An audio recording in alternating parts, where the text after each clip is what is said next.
Governo de Getúlio Vargas, a era Vargas, um dos governos mais polêmicos, se não for o mais polêmico, porque foi uma ditadura cruel, a gente reconhece, foi uma ditadura cruel, mas foi um governo extremamente importante, principalmente na conquista dos direitos trabalhistas, né? Todos eles, quase todos eles, né? Um ou outro foi conseguido depois. O governo constitucional de 1934 a 1937. Então teve o governo provisório, já foi explicado, agora o governo constitucional. Foi promulgada a Constituição de 34. E Getúlio Vargas deveria ficar no poder de 34 a 38. Ele já estava desde 30, né? Mas é que agora é um governo constitucional, de acordo com a Constituição de 1934 a 38, que ele deveria ficar no poder. Só que o Getúlio, malandro, ele já estava de olho nos movimentos de extrema esquerda e movimentos de extrema direita para poder dar um golpe lá na frente em 1937. E um deles era esse aqui, ó. Os integralistas, que já foi explicado, versão tupiniquim, versão brasileira do nazifascismo, né? Princípios antissemitas, racistas, conhecido como os galinhas verdes. Brega demais, é por causa do uniforme deles, todos verdes, eles passavam perto do outro e falavam Anauê, que até hoje ninguém sabe o que é isso, Anauê. A intentona comunista, isso aqui Getúlio Vargas mirou no movimento de esquerda para inventar um tal de plano Cohen, porque os comunistas tentaram tomar o poder, um movimento fraquinho, mas ele supervalorizou isso para poder dar um golpe lá na frente. O movimento de esquerda, a Aliança Liberal, era influenciado pela União Soviética. O PCB, o Partido Comunista do Brasil, cujo líder era Luiz Carlos Prestes, o marido da Olga, né, que foi deportada por Getúlio para os nazistas, naquela primeira parte, quando ele apoiou os nazistas. Foi uma grande crueldade. Getúlio deve ter arrependido muito dessa cagada que ele fez, ter enviado a mulher do amigo dele, adversário político, grávida, inclusive, para os campos de concentração. Tem até um filme, Olga, assistam. 1935, os comunistas tentaram tomar o poder e foi derrotado no mesmo ano, foi um movimento fraquinho. E aí Getúlio Vargas inventou o Plano Cohen para não deixar o poder e dar um golpe em 37. Foi um plano falso que Getúlio inventou, que os comunistas, anticristãos, ateus, ia tomar o poder, ia colocar uma ditadura comunista no Brasil, tudo mentira. Mais tarde descobriu que foi ele inventou. Tentaram tomar o poder? Tentaram um movimentinho, fraquinho, mas ele supervalorizou isso para poder dar o golpe em 37. E aí deu o golpe em 1937, né? E aí o período de 1937 a 1945 é conhecido como Estado Novo. Foi quando ele governou com uma ditadura, cruel inclusive, né?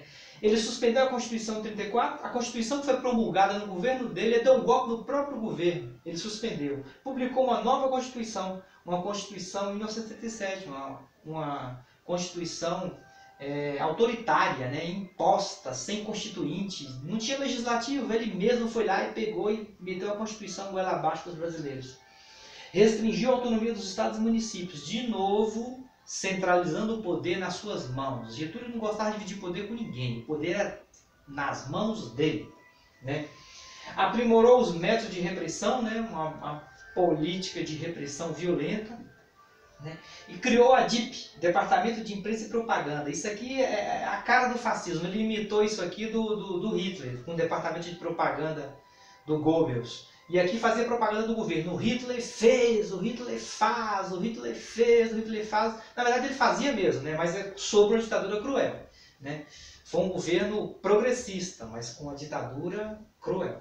Progressista na área econômica, né? Direitos humanos zero, né? Foi uma ditadura cruel.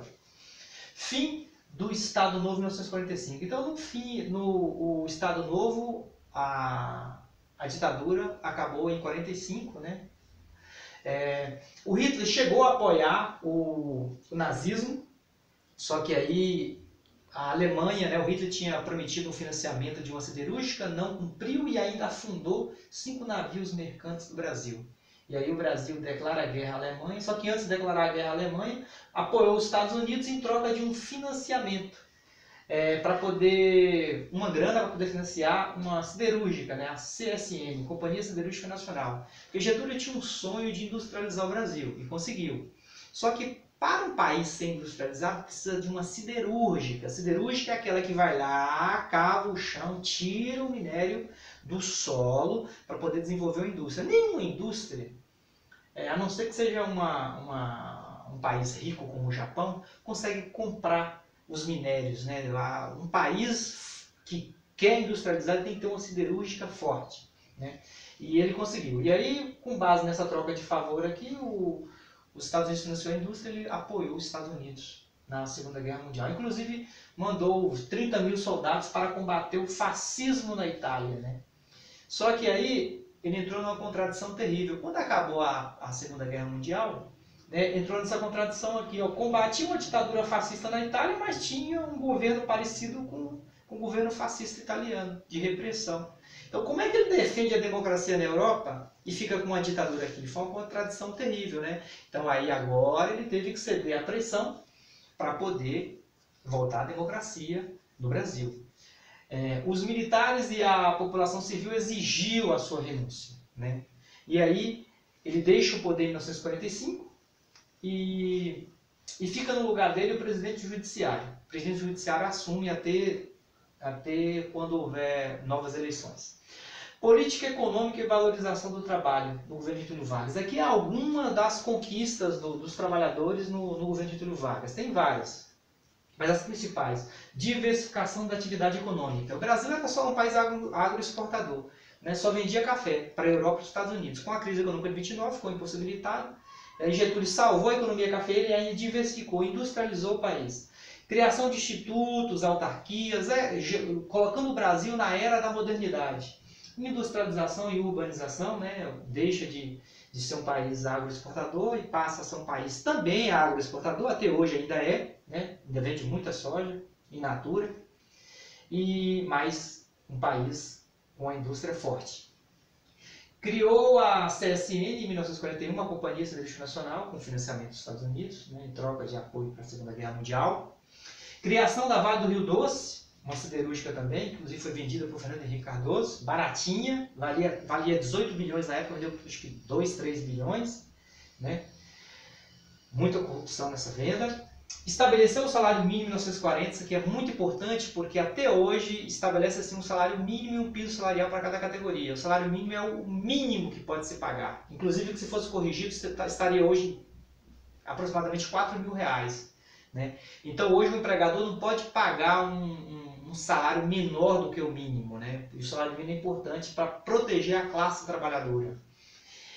Imposto sindical, um dia de trabalho por ano, né? Um problema é que ele acaba fazendo a intervenção no sindicato, mas o sindicato é importante, porque o sindicato defende o trabalhador. Se não tiver o sindicato, como é que você vai negociar direto com o patrão? O patrão não vai negociar com o empregado, vai mandar embora mesmo. Então, por isso que tem que ter uma instituição forte para poder negociar com o patronato.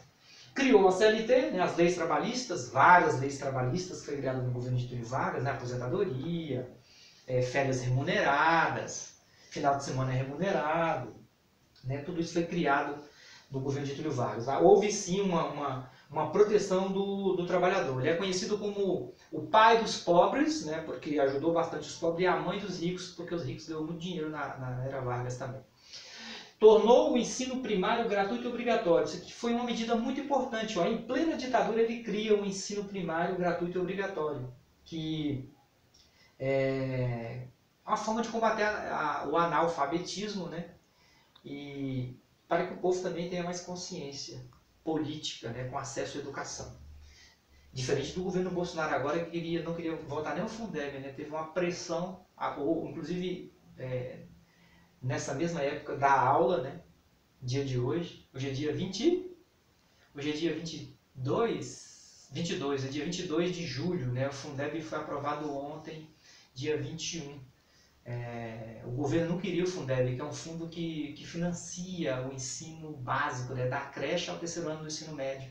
Ou seja, é um governo que garante educação de qualidade para os pobres. O governo Bolsonaro não queria financiar.